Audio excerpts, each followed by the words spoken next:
Hi, my name is Cassidy Fine. I'm a sophomore biology major. Hello, my name is Courtney Devera, and I am a senior majoring in chemistry. This is our project, Development and Evaluation of Audible Titration Modules, Chemistry Learning for Visually Impaired Students. Our first section is the introduction. In this section, we talk a little bit about why chemistry is so important, and we are talking about how hands-on learning through chemistry labs is crucial in the classroom setting, and it helps students to connect what they're learning in the classroom to hands-on learning. And that isn't always accessible due to different impairments that some students might have. And so through this experiment and through our collaboration with Georgia Academy of the Blind, we, the CSU students, will be taking modules and experiments down to the Georgia Academy of the Blind and being able to kind of gauge what experiments can be done audibly and how to make the classroom more accessible to all students. In the next section, we discuss our impact of this experiment. That is to make chemistry more accessible to all students.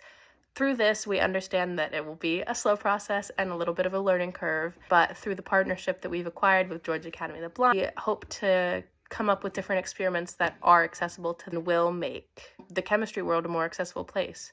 We also hope that the CSU students in this experiment and otherwise will get to see the firsthand impact that a chemical educator has on their community. The methods section is just the multi-step process that this project will take. So first, we acquired training and certification to make sure that we were able to work with other people, and that was all acquired by every member of our team.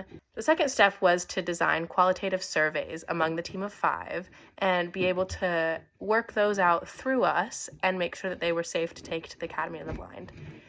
Under the direction of the mentors, we, the CSU students, were able to develop an experiment, and we fine-tuned them at our home of CSU and will hopefully take those over to GAB soon. The next step is that the experiments are completed at Georgia Academy of the Blind, and we haven't done that yet, but we hope to soon. Then the data will be analyzed, and the usefulness of the development and evaluation of the Audible Titration modules will be determined. This next category is the experimental design, and it shows Dr. Dabke, Courtney, and I listening to different compounds react with hydrochloric acid to see the quality of the fizz and to be able to experiment with what we can do to help simulate the vision impairment. Our concerns for the experimental design is how we can direct the sound, quantify the sound, remove any competitive noise, establish a baseline noise, and establish a route to be able to effectively add the compounds to the acid and then hold it up to the ear quickly so the reaction is still proceeding while we get there. Moving on to the next section, titled Simulation of Vision Impairment. In figures 1 through 4, we can see the painted goggles and the hearing apparatus set up. In order to collect data before taking our modules to Georgia Academy of the Blind, we needed to simulate visual impairment by painting the outside of the goggles. A cylindrical apparatus was constructed to direct the noise and prevent the test tubes from being held too closely to the face. And chem wipes were fastened to the outside of the apparatus to function as a protective barrier. In figures 5 through 7, Cassidy and I can be seen running the modules and collecting data.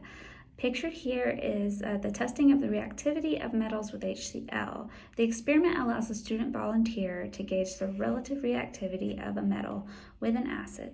Moving on to the next section, sample module testing. In this section, there'll be a brief description of each of the experiments and the data collected from the student volunteers from 4 out of our 7 modules. In the first one, we determined the concentration of an unknown acid. In this experiment, hydrochloric acid reacted with sodium bicarbonate and a carbon dioxide gas is produced and a fizz is heard. First, in every experiment, we will give a control that will be graded as a 0 fizz, and then we'll also have a control that will give a 10 fizz. And then we will run the experiment and have the student volunteers give us grades on how they can hear the fizz. In this first one, it's a titration experiment, and it can be noted that the students were able to determine the expected endpoint of the titration, noting that there was no more fizz or almost no fizz heard. In the second module, it's to qualitatively assess the reactivity of metals with an acid as reactive or non-reactive, and this is the one we saw in figures 5 through 7. It can be noted that the students were able to determine the reactivity of the metal from the quality of fizz seen here in the table 2. Module 3, to qualitatively assess acids as dilute or concentrated. The speed of a chemical reaction basically proportional to the concentration of the reacting species.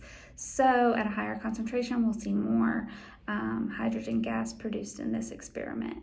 And in table 3, you can see that the students could determine the relative concentrations. Module 5, we assess the effect of surface area on the speed of a reaction. With more surface area, there should be more reaction sites, and so you should hear more bubbling. So with the powder, each of the students were able to hear a louder fizz, and with the chunk being less surface area, they were able to hear less fizz. So each of these modules were a success. Of course, further testing would need to be done, and then we plan to take all of this down to Georgia Academy of the Blind.